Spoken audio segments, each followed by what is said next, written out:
আউযুবিল্লাহি মিনাশ শাইতানির রাজিম বিসমিল্লাহির রহমানির রহিম। পাওয়ার পয়েন্টের তৃতীয় যে জবটি সেটা আমরা এখন দেখব।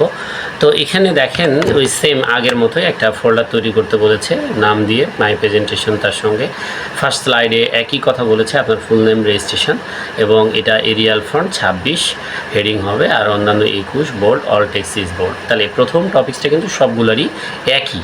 তাহলে আমরা যাই, আমাদের ফোল্ডার তৈরি করা আছে। তো এখন আমরা এর ভেতরে আমরা একটা পাওয়ার পয়েন্ট প্রেজেন্টেশন তৈরি করব। রাইট বাটনে ক্লিক করে নিউ থেকে আমরা পাওয়ার পয়েন্টে চলে যাব। এখানে আমি আমার নাম দিলাম আনিমুল, আন্ডারস্কোর দিলাম, এখানে মাই মাই প্রেজেন্টেশন। তো আমি এটা ওপেন করলাম। এখন আমার প্রথম স্লাইডটা যেহেতু সেম, তাহলে আমার দেখতে হচ্ছে না, আমি নিউ স্লাইডে ক্লিক করলাম, করে আমার ফুল নেমটি এখানে লিখে দিলাম, নামটি লিখে দিলাম। এরপরে রেজিস্ট্রেশন নাম্বার, তো এখানে আমি REG রেজিস্ট্রেশন নাম্বার আইটি লিখব, আইটি লিখে হাইফেন দিয়ে এরকম 4 ডিজিট বা 5 ডিজিটের একটা নাম্বার। এখন এইটার ফন্টটা হবে এরিয়াল, এটা এরিয়াল দিয়ে দিলাম, আগের মতো 21, তাহলে 21 হয়ে যাবে। আর এইটা হবে 26 এবং এরিয়াল, তো এটা আমি এরিয়াল দিয়ে দিলাম 26। আপনারা এইগুলো যখন মুখস্থ করে ফেলতে পারবেন, মানে কি শর্ত আছে এটা যখন আপনি জানবেন তখন দ্রুত কাজ করতে পারবেন। আর বারবার যখন আপনি দেখবেন যে শর্ত যাচ্ছেন আবার আসতেছেন আবার যাচ্ছেন, সেক্ষেত্রে কিন্তু আপনার কি হবে, এটা কিন্তু স্লো হয়ে যাবে। তো এই জিনিসগুলো একটু খেয়াল রাখবেন যে কি কি করা আছে, ভালো করে জবটা করে নেবেন। দ্বিতীয় স্লাইডে আসবো, অল টেক্সট ইজ বোল্ড, আর কিছু বলা নেই, registration number and first slide for heading, other slide 21, all title is bold লেখা আছে। দ্বিতীয় স্লাইডে যাব, ওয়েলকাম টু মাই প্রেজেন্টেশন লিখবো এবং insert any picture and add animation this title of picture. তো এইখানে আমাকে যেটা করতে বলছে, ওয়েলকাম মাই প্রেজেন্টেশন নামে একটু তৈরি করবো আমি। তাহলে এটা আমি ডুপ্লিকেট করব, রাইট বাটনে ক্লিক করে ডুপ্লিকেট স্লাইড। তো আমি এখানে লিখবো welcome my presentation, WELCOME, welcome my presentation, welcome my presentation. এইখানে আমার এটা লাগবে না, এটা আমি ডিলিট করে দিলাম। তারপর আমাকে ছবি আনতে বলছে একটা, তো আমার তো ছবি আছেই কম্পিউটারে, আমি যে কোনো একটা ছবি আনতে পারি। ওয়েলকাম মাই প্রেজেন্টেশন, তাই তো লিখতে বলেছে এখানে ওয়েলকাম টু মাই প্রেজেন্টেশন। হ্যাঁ, তাহলে ওয়েলকাম টু মাই প্রেজেন্টেশন। তো এইখানে আমাদের এটা লেখা থাকবে।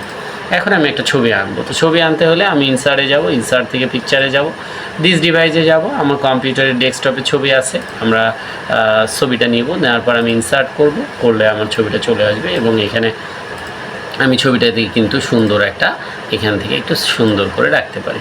এখন এইটাতে একটা অ্যানিমেশন দিতে বলেছে, তাহলে অ্যানিমেশনে যাব, যাওয়ার পরে এখান থেকে অ্যানিমেশনে যাব, অ্যানিমেশন থেকে আমি অ্যাড অ্যানিমেশন বা এখান থেকে আমার কোনো একটা অ্যানিমেশন পছন্দ হলে সেটা আমি দিয়ে দেবো। ঠিক এইটাতেও একটা অ্যানিমেশন দিতে বলেছে, এইখান থেকেও আমি কি করব, এখানে একটা অ্যানিমেশন দিয়ে দিব। তো এইভাবে আমার এই স্লাইডটা তৈরি হয়ে যাবে। এবার আমার 3 নম্বর স্লাইডে আসবো। 3 নম্বর স্লাইডে আমাকে একটা ইনফোগ্রাফি তৈরি করতে হবে।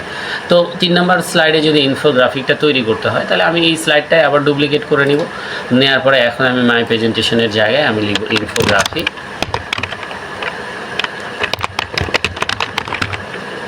ইনফোগ্রাফি। এইবার আমি ছবিটা ডিলিট করে দিব, দেওয়ার পরে আমার ইনফোগ্রাফিটা ইনসার্টে যাব, এটা স্মার্ট আর্টে থাকবে। স্মার্ট আর্টে যদি এরকম থাকে তাহলে তো কোনো কথাই নেই, আমরা স্মার্ট আর্ট থেকে নিতে পারবো। এরকম আমরা খুঁজবো যে এটা কোথায় আছে বা এরকম কিছু আদৌ আছে কি না। তো সব কিছুই যে থাকবে এমন না, তবে এরকম ইনফোগ্রাফি থাকার কথা। তো আমরা এখানে খুঁজে দেখব যে ইনফোগ্রাফিগুলো আছে কি না। আমার যেটা লাগবে আমি এইখানে জাস্ট দেখলাম যে আছে কি না। তো এইখানে আমরা দেখতে পাচ্ছি এরকম কোনো ইনফোগ্রাফি চোখে পড়ছে না আমার। তো এখন এই ইনফোগ্রাফিটা আছে, এই যে দেখেন এর মধ্যে আছে, এই যে ইনফোগ্রাফিটা কিন্তু আছে। তো এইখানে দেখেন একটু খুঁজলেই পাওয়া যাবে, কিন্তু জাস্ট ইনফোগ্রাফিটা আমরা নিয়ে ফেলবো। এটা আমরা শেপ দিয়ে কিন্তু তৈরি করতে পারি, কিন্তু নিলে কি হবে, আমার কি খুব সহজে আমি কাজটা করতে পারবো, আমাকে কিন্তু সময় নষ্ট হবে না, কারণ আমাকে সময়ের মধ্যে করতে হবে। এখন যা যা লেখা আছে সেটা যদি আমি লিখে দিই, যে আমি এখানে যা যা লেখা আছে সেটা লিখে দিলাম। তো প্রথমে লেখা আছে স্কিল, তো আমি এখানে লিখলাম স্কিল। তারপরে আমি এখানে নলেজ, তো নলেজ, এইখানে হলো অ্যাটিটিউড, অ্যাট্রিবিউট। আচ্ছা, তাহলে আমার এখানে ক্লিক থাকা লাগবে, ATTITUD, আচ্ছা অ্যাটিটিউড, এইখানে লেখা আছে CBT। তো আমার এইটা কিন্তু হয়ে গেছে, আমাকে আর কিছুই করতে বলে, আমি আর কিছুই করব না, কারণ এখানে অতিরিক্ত কোনো কিছু করলে সময় নষ্ট হবে। এবার আমাকে একটা চার্ট নিতে বলেছে এবং সে চার্টটা আমাকে দেখাতে হবে। তো ঠিক একইভাবে আমি আমার এইটা আবার ডুপ্লিকেট করলাম, করার পর আমি এখানে চার্ট লিখলাম যে CHART চার্ট। আমি এই ইনফোগ্রাফিটা ডিলিট করে দিলাম। চার্ট আনবো, ইনসার্টে যাব, গিয়ে আমরা চার্টে যাব। চার্টে যাওয়ার পর আমরা ওটা দেখব যে ওটা পাই চার্টের মধ্যে আছে, ওটা ডোনার চার্ট। ডোনার চার্টটাকে আমরা নিয়ে চলে আসবো। তো আমার এখানে দেখেন একটা ডোনার চার্ট চলে আসবে এবং তার সঙ্গে কিন্তু আমার মানে এক্সেলটাও চলে আসবে।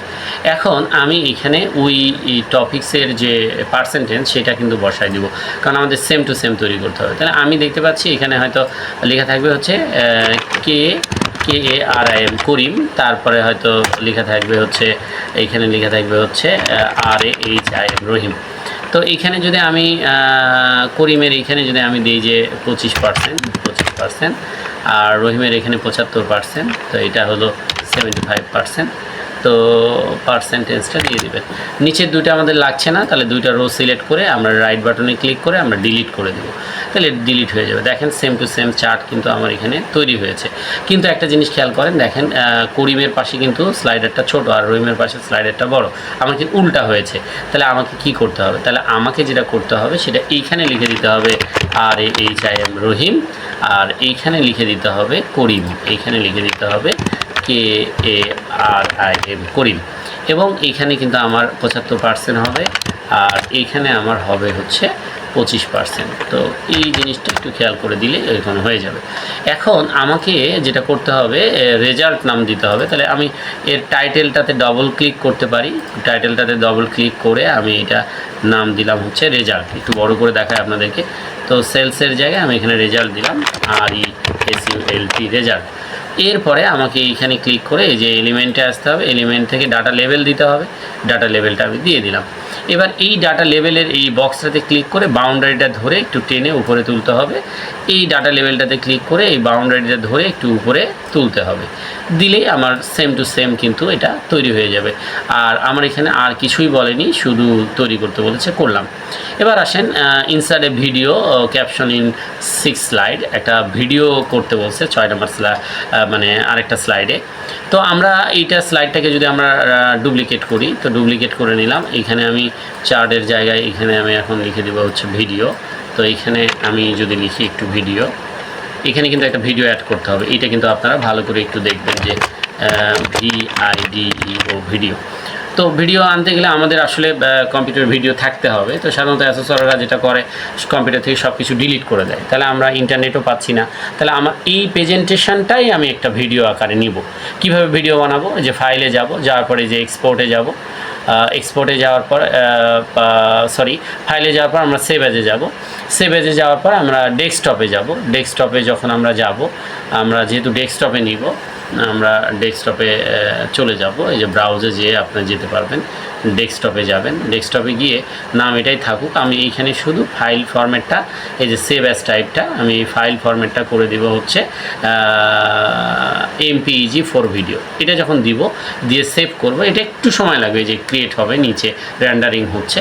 ভিডিওটা আসলে আমি এখানে ইনসার্ট করব, বা ভিডিওটা এখানে ক্রিয়েট হয়ে গেলে আমি ইনসার্ট করতে পারবো। কীভাবে ইনসার্ট করব? আমি ইনসার্টে যাব, ইনসার্টে যেয়ে ভিডিওতে যাব, ভিডিওতে যাওয়ার পর ওখান থেকে দিস ডিভাইসে যাব, গিয়ে আমার ডেস্কটপে যাব, ভিডিওটা আমার ক্রিয়েট করা হয়েছে সেটা আমি নিব, নিয়ে ইনসার্ট করব। তাহলে এখানে ভিডিওটা চলে আসবে। এটা কিন্তু ফুল স্ক্রিন আসবে, আপনারা এটাকে ছোট করে নিতে পারবেন এবং এর মাঝখানে আপনারা এখানে দিয়ে দিতে পারবেন। সাদার কারণে একই রকম মনে হচ্ছে, এই জন্য আমি একটা বর্ডার বা ভিডিও শেপের মধ্যেও রাখতে পারি বা দিতে পারি। তো আমি এখান থেকে একটা বর্ডার দিয়ে দিলাম, কালো বর্ডার দিয়ে দিলাম, একটু মোটা করে দিলাম। তো এখানে হোয়াইটটা বাড়াই দিলাম, তাহলে এটা যে আলাদা একটা এই যে ভিডিও, এটা এই যে ভিডিওটা এখানে কিন্তু চলছে বা ভিডিওটা কিন্তু এখানে হচ্ছে। আমরা যদি এইভাবে ভিডিওটার দিই তাহলে হবে। আবার এখান থেকে গিয়ে যদি আমরা এই যে ইফেক্টগুলো দিয়ে রাখি, তাহলেও ভিডিওটা আমার আলাদা করে এখানে দেখাবে। তো এই ভিডিও ইনসার্ট করলাম এবং লাস্ট স্লাইডে আমাকে বলছে থ্যাংক ইউ লিখে অ্যানিমেশন দিতে বলছে, thank you font size 26 animation দিতে বলছে। তো আমার তো এটা করাই আছে, আমি এই স্লাইডটাই কি করব, 5 নাম্বার স্লাইডটাই আমি ডুপ্লিকেট করলাম। তো 5 নাম্বার স্লাইডের উপর রাইট বাটনে ক্লিক করে ডুপ্লিকেট স্লাইড, এখানে ভিডিওর জায়গায় আমি এখানে লিখে দেবো thank you, THANK, thank you. আমার তো ফন্ট এবং সাইজ করাই রয়েছে, তো বারবার করার দরকার নেই। এটাকে মাঝখানে নিব, তো মাঝখানে নেওয়ার পর এটাকে একটা অ্যানিমেশন দিতে বলেছে, অ্যানিমেশনে যাব। এখান থেকে আমাদের পছন্দ মতো স্পেসিফিক কোনো অ্যানিমেশন বলেনি, যার কারণে একটা অ্যানিমেশন দিয়ে দেবো আমরা। দেখেন আমার কাজ কিন্তু কমপ্লিট। এখান থেকে আমি ফাইলে যাব, GS সেভে ক্লিক করব, আমার কাজ কমপ্লিট হয়ে যাবে। এইভাবে আমরা খুব দ্রুত জবগুলোকে কমপ্লিট করতে পারবো। এভাবে কাজগুলো করতে হবে, আর স্পেসিফিকেশান শিটের শর্তগুলো ভালো করে পড়তে হবে, ওই অনুযায়ী কাজগুলো করতে হবে। তো আল্লাহ হাফেজ, ভালো থাকবেন সবাই।